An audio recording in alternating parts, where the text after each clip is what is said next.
Welcome to this Tutor to You Sociology topic video looking at childhood, focusing on the social construction of childhood. What do sociologists mean when they say that childhood is socially constructed? What they mean is that childhood is not a biological age from our births to a specific age, for example 18. They suggest childhood is defined by the social characteristics of the society that the child lives in. In other words, our definition of what childhood is can be defined by the cultural background of the child or what period of time they're living in. It can be defined by the social class of the family or the child's gender. It can also differ between ethnic groups, and in this video we're going to examine some of the differences in childhood experience between these groups. First of all, we'll look at cultural backgrounds.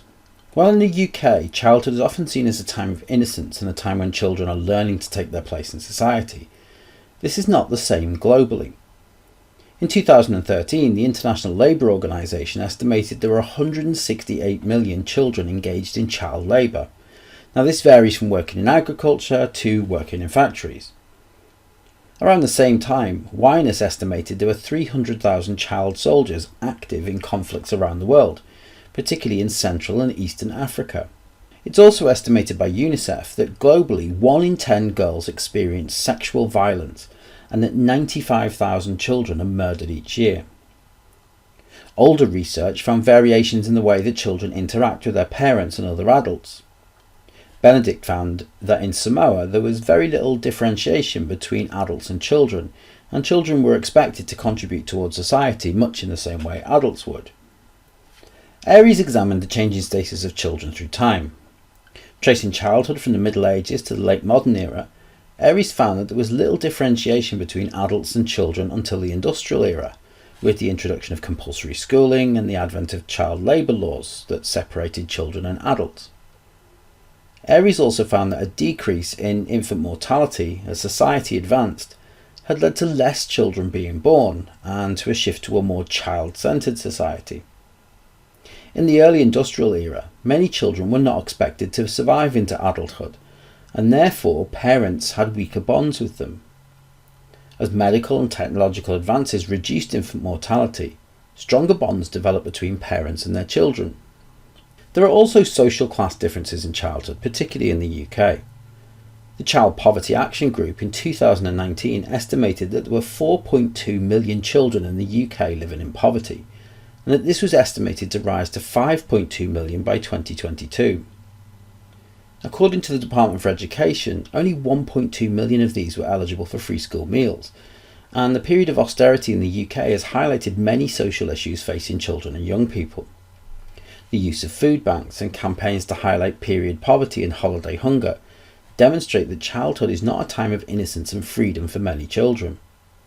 The cumulative impacts of deprivation impact on the health, education, moral and spiritual development of children, with life expectancy for children born in the most deprived areas significantly lower than those in the least deprived areas.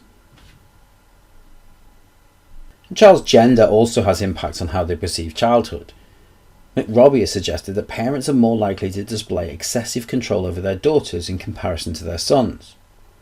Moral panics in the media about the behaviour of children and those that prey upon them has heightened the control parents have over children, particularly female children.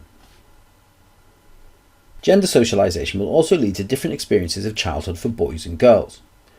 While girls may achieve higher educational outcomes, this comes at a price of developing lower self-esteem because of the controls and expectations that are placed on them by schools.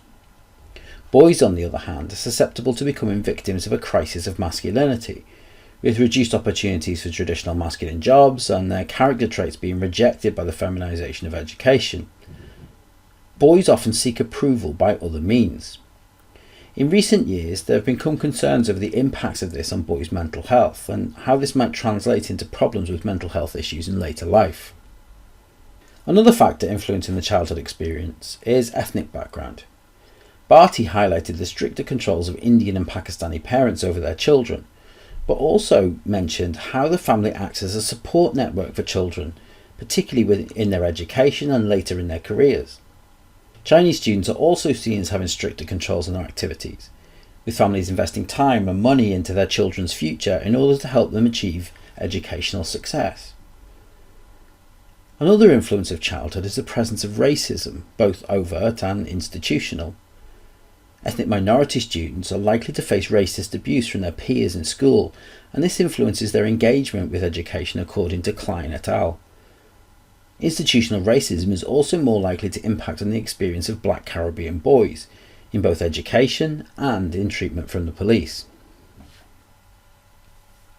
However, some sociologists have suggested that we're moving towards a Western notion of childhood. Miles suggests that the globalisation of society has led to people examining childhood through the lens of Western expertise. This has led to a process of trying to preserve the rights of children based upon the Western experience of childhood. Less children are being born globally than in the past, with many nations still going through what is described as the demographic transition model, moving from large families to smaller, more compact families with less children, and this is increasingly being seen as the norm, particularly given the spread of globalised culture based on traditional ideas of family life and a nuclear family.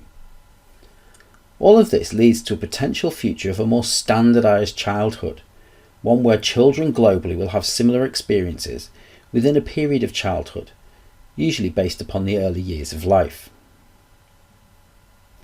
That concludes this Tutor to You Sociology topic video on childhood, examining the social construction of childhood. Thanks for watching.